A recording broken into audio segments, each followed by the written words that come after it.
അപ്പോൾ ഒരു 3:30 ആയപ്പോഴേക്കും ഞാൻ എൻ്റെ നോട്ട്സൊക്കെ പ്രിൻ്റ് എടുത്തിട്ട് പഠിക്കാതിരിക്കാൻ പോവാണ്. ശരിക്കും പറഞ്ഞാൽ എൻ്റെ ക്ലാസ് കഴിഞ്ഞ് എന്നുവെച്ചാൽ ഞങ്ങളുടെ ക്ലാസ്സൊക്കെ തീർന്നിട്ടുണ്ട്. ഇനിയിപ്പോൾ സെം എക്സാം ഉടനെ തുടങ്ങാൻ പോണേണ്. കഴിഞ്ഞ സെം എക്സാം പോലെയല്ല, ഇപ്രാവശ്യം ലാബ് എക്സാമാണ് ഏറ്റവും ആദ്യം ഉള്ളത്. അപ്പോൾ അതുകൊണ്ട് തന്നെ സ്റ്റഡി ലീവൊക്കെ നമ്മൾ ഉദ്ദേശിച്ച പോലെ നമുക്ക് കിട്ടിയിട്ടില്ല. അപ്പോൾ ഇപ്പോഴേ ഒന്ന് എന്തെങ്കിലുമൊക്കെ നോക്കി തുടങ്ങുന്നുണ്ട്. അങ്ങനെ ഞാൻ ആദ്യം തന്നെ എന്തായാലും നോട്ട് പ്രിൻ്റ് എടുത്തു. കാരണം എനിക്കൊരു പരിധിക്കുള്ള ഫോണിൽ നോക്കി പഠിക്കുമ്പോൾ പറ്റാറില്ല. അപ്പോൾ പ്രിൻ്റ് എടുക്കലൊക്കെ കുറച്ച് മെനക്കേടാണ്, എങ്കിലും പ്രിൻ്റ് എടുത്തിട്ട് തന്നെ മിക്കത് നോക്കാറുള്ളൂ. അപ്പോൾ ആദ്യം എന്ന് പറയുന്നത് ഞാനിപ്പം ഇമ്പോർട്ടൻ്റ് ആയിട്ടുള്ള കാര്യങ്ങളൊക്കെ മാർക്ക് ചെയ്ത് ജസ്റ്റ് അതൊന്ന് ബ്രീഫായിട്ടൊന്ന് വായിച്ചു നോക്കലും എന്താണെന്നുള്ളത് മനസ്സിലാക്കി വെക്കലാണ് കേട്ടോ ചെയ്യുന്നത്. അപ്പോൾ ശരിക്കും പറഞ്ഞാൽ ഇന്നലെ ഞങ്ങളുടെ ക്ലാസ് കഴിഞ്ഞു. അപ്പോൾ ഇന്ന് സ്റ്റഡി ലീവ് തുടങ്ങുന്നതാണ്. അപ്പോൾ പഠിക്കുന്നതിന് മുമ്പ് ഫ്രണ്ട്സായിട്ടൊക്കെ കറങ്ങാൻ പോകാൻ നിർത്തിയിട്ട് ഞങ്ങൾ രാവിലെ തന്നെ ഇറങ്ങാൻ വേണ്ടി പ്ലാനൊക്കെ ചെയ്ത്, ഞാനാണെങ്കിൽ കുളിച്ച് റെഡിയായി എല്ലാം കഴിഞ്ഞ് ഇറങ്ങാൻ നേരപ്പോഴേക്കും പറയണം ഒരാൾക്ക് വരാൻ പറ്റില്ല, അപ്പോൾ ബാക്കിയുള്ളവർക്ക് വരാൻ പറ്റില്ല. അങ്ങനെ അവസാനം അത് ക്യാൻസലായിപ്പോയി. പിന്നെ എൻ്റെ മൂഡ് ഇപ്പം തന്നെ ആകെ ഞാൻ ഡള്ളായി. പിന്നെ ഞാൻ അപ്പം കിടന്നിട്ട് പിന്നെ ഫുഡ് കഴിക്കാനൊക്കെ വേണ്ടി 2:30 ആ സമയപ്പോഴാണ് എഴുന്നേറ്റത്. അതുകൊണ്ട് തന്നെ ഇന്ന് ഇപ്പം ഞാൻ കരുതി അങ്ങ് പഠിക്കാതിരുന്നിട്ട് രാത്രിയൊക്കെ കുറച്ച് വൈകി കിടന്ന് ഉറങ്ങാം, എന്തായാലും ഇത്ര നേരം ഉറങ്ങിയതാണല്ലോ. അപ്പോൾ 1 മണി 2 മണി വരെയൊക്കെ ഇരുന്ന് പഠിച്ചിട്ട് ഉറങ്ങാമെന്നാണ് ഞാൻ കരുതിയത്. ഞങ്ങൾക്ക് ഇപ്രാവശ്യം എന്ന് പറയുകയാണെങ്കിൽ സ്റ്റഡി ലീവും കുറവാണ്, പിന്നെ എക്സാമുകൾക്ക് ഇടയിലുള്ള ഗ്യാപ്പും കുറവാണ്. ഒരു എക്സാമെന്ന് വെച്ചാൽ ഒരു ദിവസത്തെ ഗ്യാപ്പ് മാത്രമേ ഉള്ളൂ ശരിക്കും പറഞ്ഞാൽ. അപ്പോൾ ആ എക്സാമിൻ്റെ ഉള്ളതാണ് ഞാനിപ്പോൾ ഈ പ്രിൻ്റ് എടുത്ത് നോക്കുന്നതും പിടിക്കുന്നതൊക്കെ. പിന്നെ കൂടി വന്ന ഒരു എക്സാമിന് ഒരു 3 ദിവസം കിട്ടിയിട്ടുണ്ട്, അല്ലാതെ അതിൽ കൂടുതൽ ഗ്യാപ്പൊന്നും ഞങ്ങൾക്ക് ഇപ്രാവശ്യം കിട്ടിയിട്ടില്ല. ശരിക്കും പറഞ്ഞാൽ കുറച്ച് അധികം കൺജസ്റ്റഡ് ആയിട്ട് തന്നെ കിടക്കുന്നത്. അതുമാത്രമല്ല സെക്കൻഡ് ഇന്ത്യനിൽ കഴിഞ്ഞ ഉടനെ തന്നെ ലാബിൻ്റെ ഇന്ത്യനിൽ വന്ന് അത് ഉടനെ തന്നെ ഇപ്പോൾ ലാബ് എക്സാം വന്ന്. ശരിക്കും പറഞ്ഞാൽ ഈ സെം ഇങ്ങനെ ഭയങ്കര ഓടിച്ചു വിടലായിരുന്നു. അപ്പോൾ എന്തായാലും ഒരു 5 മണിയൊക്കെ ആയപ്പോഴേക്കും ചായ കുടിക്കാൻ വിളിച്ച്. അപ്പോൾ ഞാനതങ്ങ് നിർത്തിയിട്ട് ചായ കുടിക്കാൻ പോണേണ്. അപ്പോൾ ഇന്ന് ചായയും 2 യൂണിബിക്കിൻ്റെ ബിസ്ക്കറ്റും തിന്നണമായിരുന്നു. അപ്പോൾ അതൊക്കെ തിന്ന് കഴിഞ്ഞപ്പോഴേക്കും എനിക്ക് 2 മുറുക്ക് കിട്ടി. അപ്പോൾ പിന്നെ ആ മുറുക്കും കൂടി കഴിച്ചിട്ട് പതുക്കെ ബാക്കി പഠിത്തത്തിലോട്ടേക്ക് പോകാനാണ് പോണത്. അപ്പോൾ ഞാനീ പഠിക്കുന്ന വിഷയത്തിൻ്റെ പേരെന്ന് പറയുന്നത് CTM, construction technology and management എന്ന് പറഞ്ഞിട്ടുള്ളതാണ്. ഇത് മെയിൻലി തിയറിയാണ്. പിന്നെ കുറച്ച് ഏറ്റവും അവസാനത്തെ ഒരു മൊഡ്യൂളിൽ 2-3 പ്രോബ്ലംസ് മാത്രമേ ഉള്ളൂ കേട്ടോ, ബാക്കിയൊക്കെ തിയറി ആയിട്ടാണ് വരുന്നത്. സാധാരണ തിയറി വിഷയം എനിക്ക് ഇഷ്ടമല്ല, കാരണം അതങ്ങ് പഠിച്ചെടുക്കുക ഇത്തിരി പാടെന്ന് വെച്ചാൽ നമ്മളിങ്ങനെ ഉള്ളിരുത്തി പഠിച്ചാൽ എനിക്ക് കാണാതെ പഠിക്കാൻ പറ്റില്ല, പിന്നെ മനസ്സിലാക്കി പഠിക്കാനൊക്കെ കുറച്ചധികം നേരം എടുക്കുമല്ലോ. അതുകൊണ്ട് തന്നെ തിയറി വിഷയം പഠിക്കൽ എനിക്ക് കുറച്ച് മടിയായിട്ടുള്ള കാര്യമാണ്.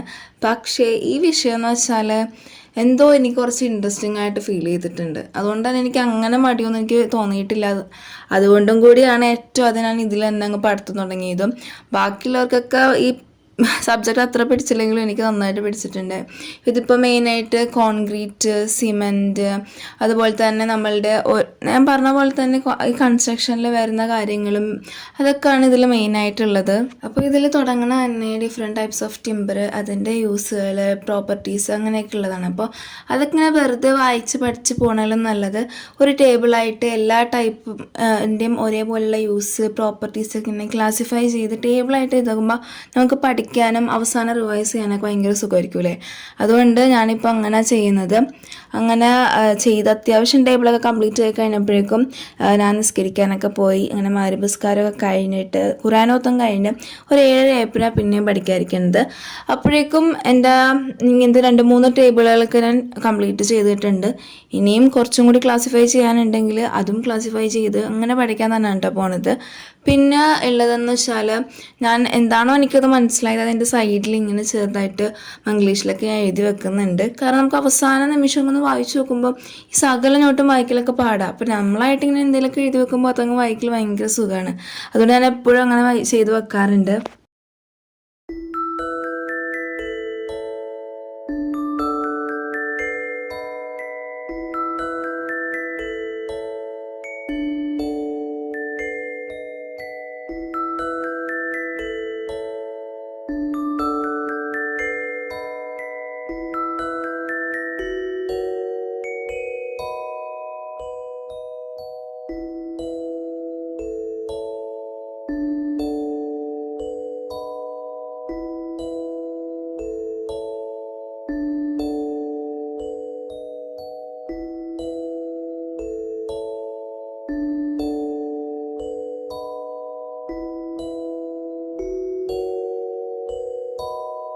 അങ്ങനെ കുറച്ച് കഴിഞ്ഞപ്പോഴേക്കും ഈ സെയിം സബ്ജക്റ്റ് തന്നെ ഇങ്ങനെ കണ്ടിന്യൂസ് പഠിച്ചുകൊണ്ടാണ് എന്നറിയില്ല, എനിക്ക് കുറച്ച് മടുപ്പൊക്കെ വന്നപ്പോഴേക്കും ഉമ്മച്ചിയാണെങ്കിൽ ഭക്ഷണം കഴിക്കാൻ വിളിച്ചിട്ടുണ്ടായിരുന്നു. അപ്പോൾ ഭക്ഷണം എന്ന് പറയുമ്പോൾ കുഴിമന്തിയുടെ റൈസ് ഉണ്ടായിരുന്നു, സനാണെങ്കിൽ മയോണൈസ് ഉണ്ടാക്കിയിട്ടുണ്ട്, പിന്നെ എന്ത് വേണം അല്ലേ, അതും കൂട്ടി നമ്മൾ രാത്രിത്തെ ഭക്ഷണം തിന്നു. അങ്ങനെ അതെല്ലാം കഴിഞ്ഞ് ഞാൻ കണ്ടിന്യൂസ് അതേ സെയിം സബ്ജക്റ്റ് പഠിച്ചുകൊണ്ട് തന്നെ ഞാൻ എന്തായാലും ലാബ് എടുക്കാൻ നിർത്തിയിട്ടുണ്ട്. അപ്പോൾ ലാബിൽ അത്യാവശ്യം ചെയ്യേണ്ട പ്രൊസീജിയറും കാര്യങ്ങളൊക്കെ എനിക്കറിയാം. അപ്പോൾ ഇനി പഠിക്കാനാണെങ്കിലും അതിൽ തിയറിയും അതുപോലെ തന്നെ IS സ്പെസിഫിക്കേഷൻ, ഇൻഫറൻസ്, അങ്ങനത്തെ കാര്യങ്ങൾ മാത്രമേ എനിക്ക് പഠിക്കാനുള്ളൂ. കാരണം പ്രൊസീജിയർ ഞാൻ എൻ്റെ രീതിക്ക് തന്നെ എഴുതി പോകണുള്ളൂ. അപ്പോൾ അങ്ങനെ ഞാൻ ചെയ്യാൻ പോകുന്നതെന്ന് വെച്ചാൽ ഒരു പേപ്പർ എടുത്തിട്ട് അതിലെല്ലാത്തിലും വന്ന എല്ലാ എക്സ്പെരിമെൻറ്റിൻ്റെയും സ്പെസിഫിക്കേഷനും അതുപോലുള്ളതൊക്കെ ഒറ്റ അടിക്ക് എഴുതി വെക്കാൻ പോവാണ്. അങ്ങനെ ആകുമ്പോൾ പഠിക്കാൻ ഭയങ്കര സുഖമാണ്. അപ്പോൾ അപ്പാണ് ഞാൻ അത് ചെയ്തുകൊണ്ടിരിക്കുന്നത്. ശരിക്കും പറഞ്ഞാൽ ഈ സെമ്മിൽ നമുക്ക് ഓരോ സെമ്മിൽ 2 ലാബ് ഉണ്ടാവും. അപ്പോൾ ഈ സെമ്മിൽ 2 ലാബിൽ ഒരെണ്ണം എന്ന് പറയുന്നത് ഞാൻ ഇന്ന് രാവിലെ കുറച്ചൊരു മുമ്പൊക്കെ പഠിച്ച ആ സബ്ജക്റ്റായിട്ട് റിലേറ്റ് ചെയ്തിട്ടുള്ള ലാബാണ്.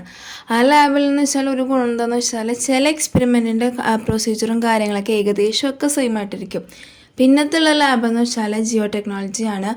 അതെന്ന് പറയുമ്പോൾ എന്താണെന്ന് വെച്ചാൽ ഓരോ എക്സ്പെരിമെൻറ്റും ഓരോ ടൈപ്പാണ്, ഓരോന്നിനും ഓരോന്നിൻ്റേതായ തിയറി ഉണ്ട്. അപ്പോൾ അത് ഇത്തിരി നമുക്ക് പിടിച്ചെടുക്കാൻ കുറച്ച് പാടാണ്. അതുപോലെ തന്നെ അത് ചെയ്യാനും ഇത്തിരി പാടാണ്. കാരണം നമ്മൾ ഈ മണ്ണിലോട്ടേക്ക് ഒരു സാധനം അടിച്ചിറക്കുക, അത് പൊക്കുക, അതൊക്കെ കുറച്ച് നമ്മൾക്ക് ഇങ്ങനെ മേലനങ്ങാത്ത ആളുകൾക്ക് അതൊക്കെ ഇത്തിരി പണിയായിട്ടുള്ള കാര്യമാണ്. ആ ഒരു പ്രശ്നം മാത്രമേ ഉള്ളൂ. അപ്പോൾ എന്തായാലും ഞാനത് രണ്ടും എഴുതി തീർത്തിട്ടുണ്ട്. 2 ലാബിൻ്റെയും മെയിനായിട്ടുള്ള കാര്യങ്ങളൊക്കെ ഇതുപോലെ ഒരു പേപ്പറിൽ എഴുതി തീർത്തിട്ടുണ്ട്. അപ്പോൾ എന്തായാലും അവസാനം നമുക്ക് ജസ്റ്റ് ഒന്ന് വായിച്ചു വെക്കാനും അല്ലെങ്കിൽ പെട്ടെന്ന് പഠിക്കാനൊക്കെ ഇതൊക്കെ നല്ലതാണ്. അപ്പോൾ അതെല്ലാം കഴിഞ്ഞിട്ട് ഇനി ഞാൻ ചെയ്യാൻ പോകുന്നതെന്ന് വെച്ചാൽ എനിക്ക് ഒരു ഷോർട്സ് എടുക്കണം എന്ന് പറഞ്ഞാൽ നമുക്ക് ഒരുപാട് നാളെ യൂട്യൂബിൽ വീഡിയോസും ഷോർട്സൊക്കെ ഇട്ടിട്ട്. അതിന് മെയിൻ കാരണം ഇത് തന്നെ, ഞാൻ നേരത്തെ പറഞ്ഞ പോലെ തന്നെ എല്ലാ എക്സാമുകളൊക്കെ ഒന്നിച്ച് വന്നിട്ട് എനിക്ക് ഒന്നിനും നേരമില്ല. അതുകൊണ്ട് തന്നെയാണ് ഞാൻ ഒന്നും ചെയ്യാതിരുന്നത്. അപ്പോൾ എന്തായാലും ഇന്ന് എനിക്കിപ്പോൾ ഒരു ടൈം കിട്ടിയപ്പോൾ ഇന്ന് ഷോർട്സും കൂടി എടുക്കാമെന്ന് കരുതി. അപ്പോൾ ഷോർട്ട് എടുക്കാൻ വേണ്ടിയിട്ട് ഞാൻ മുമ്പ് ലെറ്ററിങ് ഒക്കെ ചെയ്യുമായിരുന്നു. അപ്പോൾ ലെറ്ററിങ് ചെയ്യണതിൻ്റെ അപ്പോൾ നമുക്ക് എന്താണെന്ന് വെച്ചാൽ ഒരുപാട് പേര് കമൻറ്റ് ചെയ്യും, ഒരുപാട് പേരൊക്കെ അവരുടെ പേരൊക്കെ എഴുതാൻ വേണ്ടി കമൻറ്റ് ചെയ്യും. ഞാനതൊക്കെ ഓൾറെഡി ഒരു ബുക്കിൽ എഴുതി വെച്ചിട്ടുണ്ട്. സമയം കിട്ടുമ്പോൾ പതുക്കെ ഓരോരുത്തരുടെ എഴുതാന്നുള്ള രീതിക്ക് ഞാൻ ഓൾറെഡി വെച്ചിട്ടുണ്ടായിരുന്നു. അപ്പോൾ എനിക്ക് ഇന്ന് സമയം കിട്ടി, അപ്പോൾ ഞാൻ ഇന്നത് എടുത്ത് ചെയ്യാമെന്നാണ് കരുതുന്നത്. അതിനാദ്യം തന്നെ ഞാൻ മേശപ്പുറത്ത് ട്രൈപോഡൊക്കെ സെറ്റ് ചെയ്യുന്നുണ്ട്. മുമ്പൊക്കെ എന്ന് വെച്ചാൽ ഞാൻ ട്രൈപോഡ് യൂസ് ചെയ്യാറില്ല, കാരണം സൈഡിൽ നമുക്ക് എവിടെയും അതിൽ ചാരി വെച്ചിട്ടാണ് ചെയ്യണത്. പക്ഷേ ഇപ്പോൾ ചെയ്യണത് നമ്മൾക്ക് നേരെ മുകളിൽ നിന്നൊരു വ്യൂ കിട്ടണം. അപ്പോൾ അത് പാടായതുകൊണ്ട് ട്രൈപോഡ് തന്നെ ഞാൻ വെച്ചിട്ടാണ് ചെയ്യണത്. അപ്പോൾ ഈ ബുക്കിലാണ് ഞാൻ ഇങ്ങനെ കമൻറ്റ് വരുമ്പോൾ അവരുടെയൊക്കെ പേര് എഴുതണതും അവരെങ്ങനത്തെ വേണം എന്നൊക്കെ പറയണതൊക്കെ സെലക്ട് ചെയ്യണത്. അപ്പോൾ ഞാൻ ഇപ്രാവശ്യം ഒരു പേര് സെലക്ട് ചെയ്തിട്ടുണ്ട്. ആ കുട്ടി പറഞ്ഞത് ഇതിന് മുന്നേ ഞാൻ ദിയ എന്ന് പറഞ്ഞൊരു പേര് എഴുതിയിട്ടുണ്ട്, സെയിം അതേ മോഡൽ ആ കൊച്ചിൻ്റെ പേര് എഴുതണം എന്നാണ് പറഞ്ഞേക്കണത്. അപ്പോൾ ഞാൻ ആദ്യം അതിനാവശ്യമായിട്ടുള്ള പേനയും കാര്യങ്ങളൊക്കെ എടുത്തിട്ടുണ്ട്. ഞാൻ കയ്യിൽ ആ പേര് എഴുതുന്നുണ്ട്, കാരണം എനിക്ക് എപ്പോഴും പെട്ടെന്ന് മറന്നു പോകും. അപ്പോൾ ബുക്ക് എടുത്ത് വീണ്ടും നോക്കി എഴുതലൊക്കെ പാടാം. അതുകൊണ്ട് കയ്യിൽ എഴുതി വെച്ചിട്ടുണ്ടാവും. അപ്പോൾ നമുക്കത് എളുപ്പം നോക്കി എഴുതാൻ പറ്റുമല്ലോ. അതെല്ലാം കഴിഞ്ഞിട്ട് നമുക്ക് ഡെക്കറേറ്റ് ചെയ്യണമെങ്കിൽ നമ്മൾ ബാക്ക്ഗ്രൗണ്ട് ഇങ്ങനെ കുറച്ച് ഭംഗിയാക്കാൻ വേണ്ടിയിട്ട് അവിടെ ഇവിടെയൊക്കെ കുറച്ച് പേനയൊക്കെ നമ്മൾ മാരി ഇതാക്കി വെച്ചിട്ടുണ്ട്. അത് കഴിഞ്ഞിട്ട് ഞാൻ എഴുതാൻ പോണേണ്. ശരിക്കും പറഞ്ഞതിനൊരു അബദ്ധം പറ്റിയായിരുന്നു. ഞാൻ 2 എണ്ണിന് 1 എണ്ണ എഴുതിയുള്ളൂ. പിന്നെ അത് മാറ്റി ഞാൻ വീണ്ടും എഴുതിയിട്ടാണ് ഈ ഷോർട്സ് അപ്ലോഡ് ചെയ്യണത്. അപ്പോൾ നിങ്ങളെല്ലാവരും പോയത് കണ്ടു നോക്കാം. അതെല്ലാം കഴിഞ്ഞ് എഡിറ്റും കൂടി ഞാൻ ചെയ്യുന്നുണ്ട്. അങ്ങനെ എഡിറ്റെല്ലാം ചെയ്ത് കഴിഞ്ഞിട്ടാണ് ബാക്കി ഞാൻ ഇനി പഠിക്കാൻ പോകുന്നുള്ളൂ കേട്ടോ. അങ്ങനെ എൻ്റെ എഡിറ്റിങ്ങും വോയിസും ഒക്കെ കഴിഞ്ഞിട്ട് ഞാൻ ആ സംഭവം കഴിഞ്ഞിട്ടുണ്ട്. ഷോർട്സ് ഞാൻ നാളെ അപ്ലോഡ് ചെയ്യും. അതെന്തായാലും അത് കഴിഞ്ഞ് ഞാൻ ഈ ബാക്കി ക്ലീൻ ചെയ്തിട്ട് നമ്മൾ ബാക്കി പഠിക്കാൻ പോണേണ്. അപ്പോൾ എന്തായാലും ലാബിൻ്റെ സംഭവങ്ങളൊക്കെ ചെയ്ത് കഴിഞ്ഞത് കൊണ്ട് ഞാൻ വീണ്ടും നേരത്തെ എടുത്ത ആ സെയിം സബ്ജക്റ്റ് എടുക്കാൻ പോണത്. അപ്പോൾ അതിൻ്റെന്ന് വെച്ചാൽ അത്യാവശ്യമൊക്കെ കഴിഞ്ഞിട്ടുണ്ട്. എന്ന് വെച്ചാൽ എങ്ങനെയാണെന്ന് വെച്ചാൽ നമ്മൾ ബേസിക്കായിട്ട് ഒരുമാതിരി എല്ലാം വായിച്ചു നോക്കി. എൻ്റെ മനസ്സിൽ അതെന്താണ് കൺസെപ്റ്റ് എന്നൊക്കെ ഞാൻ ഏകദേശമൊക്കെ ഒന്നിച്ച് വെച്ചിട്ടുണ്ട്. ഇനി അതൊന്നും കൂടി ബാക്കിയുള്ളതും കൂടി കൺസെപ്റ്റ് മനസ്സിലാക്കി ഞാൻ ആദ്യം തൊട്ടൊന്ന് വായിച്ചൊക്കെ നോക്കണം എന്നുണ്ട്. അതപ്പം ചെയ്യാൻ പോകുന്നത്.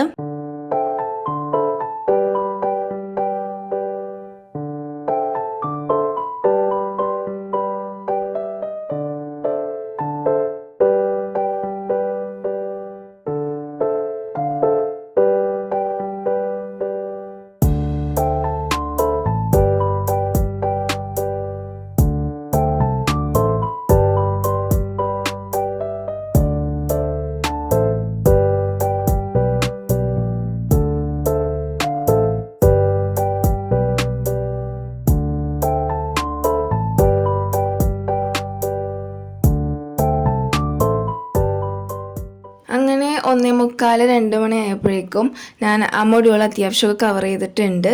ഇനിയിപ്പോൾ ഒന്ന് കിടക്കണം. എത്രയൊക്കെ വൈകി എത്ര നേരമൊക്കെ രാവിലെ ഉറങ്ങിയെന്ന് പറഞ്ഞാലും ഈ സമയമൊക്കെ ആകുമ്പോഴേക്കും കിടന്നില്ലെങ്കിൽ എനിക്ക് പറ്റില്ല.